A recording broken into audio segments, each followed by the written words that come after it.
अस्सलाम वालेकुम दोस्तों, असां सां मौजूदु आहे मशहूरु शख़्सियत जेको पाकिस्तान सां एज़ ए उमिरे जे लाइ आयल आहे ऐं हाजी नज़ीर अहमद जेको सिंध जो बिज़नेसमैन सिंध सां तालुक़ु रखे थो घोटकी शहर सां, उन्हनि सां मुलाक़ात थी। माशूक शहर खे वेलकम चवंदासीं। माशूक शहर सिंधियान ख़लीज जो मालिक, सिंधी बिज़नेसमैन घोटकी जो, मिली करे कीअं लॻो?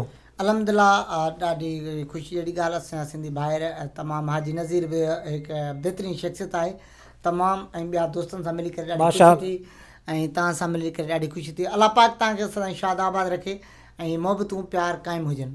बिल्कुलु बिल्कुलु, मशहूरु शख़्सियतूं अदा बख़्श, आमिर, इक़बाल, हो जमालो, इन्हनि सभिनि सां मुलाक़ात थी, कीअं पियो लॻे? साईं भाउ मोहम्मद बशकीर इक़बाल जो हुयो, हो जमाल साहब, आमिर ऐं ARV साहब पाण इंटरव्यू करे पियो। तमामु आमिर बशकीर सही संगत सां मिलियासीं, ॾाढी हिकिड़ी ख़ुशी थी त मोहबतूं इहो प्यार सदाईं क़ाइमु हुजे। माशाअल्लाह माशाअल्लाह। अबू अहमद खां बि पुछा कंदासीं त अबू अहमद माशूक शहर सां सिंध जो मशहूरु सिंगर आहे, माशूक शहर सां मिली करे ख़ुशी कीअं लॻो? ख़ुशी थी? माशूक शहर हक़ीक़त में मुंहिंजी दिलि में एतिरो घुसी वियो आहे जो मां चवंदो आहियां इहो निकिरंदो हाणे कीअं, मूंखे ॾुखियो लॻो हाणे इहो केरु कढंदो मुंहिंजी दिलि मां, हाणे केरु नथो कढी सघे। तालो अहिड़ो हयो त मां विझी हिन में दिलि में, इंशाअल्लाह हर महीने में हिते ईंदो।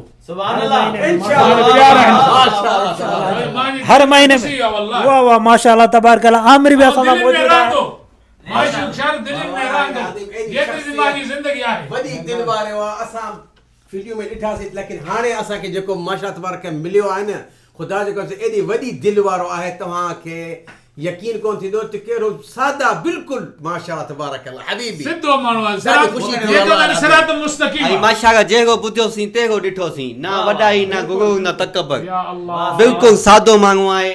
जीअं चवीस माशाअल्लाह तमामु भलो माण्हू। फनकार सभु ईअं रहंदा। इन ॻाल्हि में को बि शक न आहे, माशाअल्लाह तबारक अल्लाह, इन ॻाल्हि में को बि शक न आहे भाई, हे शहरनि जो न बल्कि सिंध जो हीरो आहे माशूक शहर।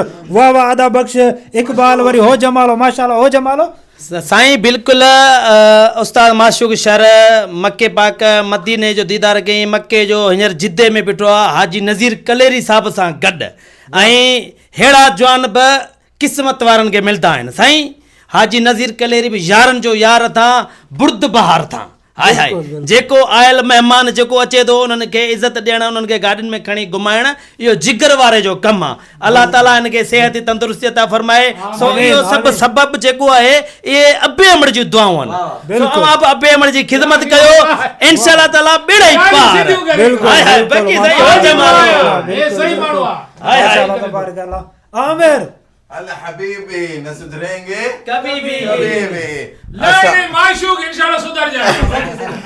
मां त माशूक खां वल्लाह मुंहिंजी ख़्वाहिश ही माशूक सां, माशूक शहर सां मां मिलियां ऐं असांखे ॾाढा हिन जा वीडियो कॉमेडी फनी अदा बख़्श ॾाढो कंदा हुआसीं। मुंहिंजो पुटु आहे, उहो वॾो आशिक़ आहे असांजे माशूक। हुनजो नालो आहे माशूक ठर।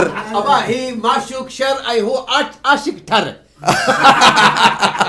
फ़र्क़ जो छोड़ो लफ़्ज़ आहे, लेकिन माशाअल्लाह तबारक अल्लाह असांखे ॾाढी ख़ुशी थी वल्लाह ॾाढी ख़ुशी थी ऐं जिंगो सुणियासीं, जिंगो ॾिठासीं, माशाअल्लाह तबारक अल्लाह तमामु बहितरीन तबियत जो माशाअल्लाह। बड़ी मेहरबानी माशूक शहर तो जी, वल्लाह एतिरी मेहरबानी आहे जो मां चवंदो आहियां हिन माशूक शहर खे हेॾे हिकु पको वीज़ो ॾिवाए जो हिते मां वटि छड़ो मुंहिंजी तस्वीर हिन खे ॾिसां बसि। माशूक शहर तव्हां वटि मोहबतूं क़ाइमु हुजनि इंशाअल्लाह। तव्हां खलास बाबा, हेॾे एग्रीमेंट कयो, एग्रीमेंट अॼु कयो। माशूक शहर हिते रहंदो। सिंध वारा भाई माशूक शहर खे असां हिते ई पता रखंदासीं, हाणे तव्हां ॾे न मोकिलींदासीं, हिते ई रखंदासीं। सही आहे माशूक शहर। साईं सभिनि जूं मोहबतूं आहिनि ऐं इहे तव्हांजूं मोहबतूं आहिनि। अलाह पाक सभिनि खे ख़ुशि रखे, इहे मोहबतूं प्यार क़ाइमु हुजनि। सिंध माशूक शहर जी, माशूक शहर सिंध हो जमाल।